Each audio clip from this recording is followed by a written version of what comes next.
Amir, so how would you define defense investments? Because it can be a large set of um, options. And also, what does it actually encompass? So I think that defense is the wider sense of the term is everything that we need to protect ourselves, to protect our way of life, to protect our countries, our societies from potential enemies. So that may be foreign enemies, as we've seen for instance, in Russia and Ukraine and other places.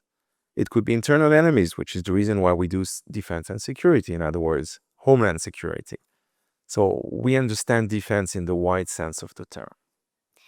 All right. Well, how do you focus your defense investments? I mean, what is it that provides an edge over other asset classes? Why choose this? Well, it's a bit sad, frankly. If I'm looking back, a few years ago, nobody would invest, or very few people would invest in defense.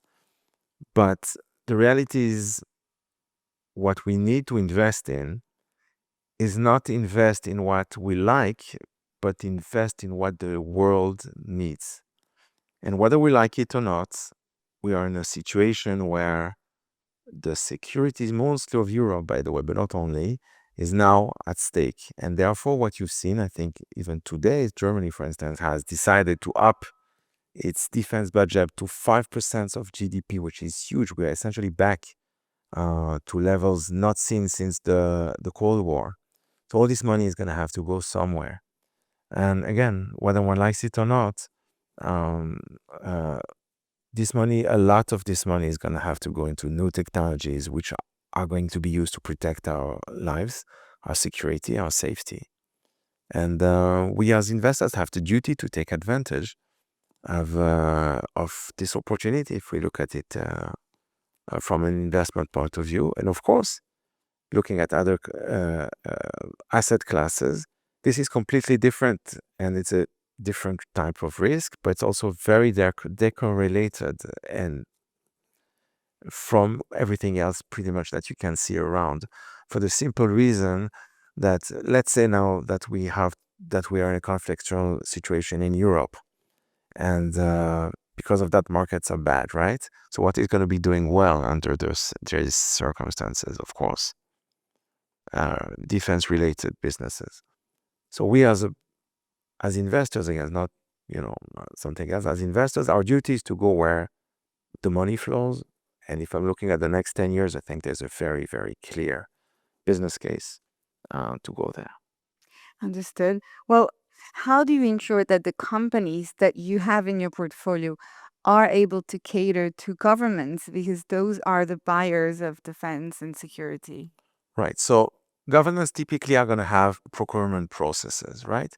So what you need to have is a team which has the skills, the know-how, the experience to adapt itself to these procurement processes. We as VCs, we have put together a team of specialists, both on the military technological side, on the corporate side, on the strategic side, if you want, to be able to see that our job is to, of course, pick and choose the right companies, right? To see which companies have even a shot at being able to answer these procurement processes from the different countries on one hand, and of course, after we have made the investments, to help them being able to answer these processes. Understood. So you are selecting your founders from where? Is this a global fund? What is your focus? Is it geographically focused? And what do you seek when you select your founders and your companies for your portfolio? Right. So we are an Israel-based fund. Hmm. I grew up in Switzerland, but the most of the team is in Israel. We also have part of our team in Switzerland, part of our team in America, but the bulk of the team is in Israel. The entrepreneurs are in Israel. I mean, it's all very unfortunate and sad. But the reality is that Israel is the only country in the whole world, including America, by the way, where you have a situation where you have the entire population, which essentially is fighting, right? Is because this Israeli army is based on the Swiss army, on the model of the Swiss army.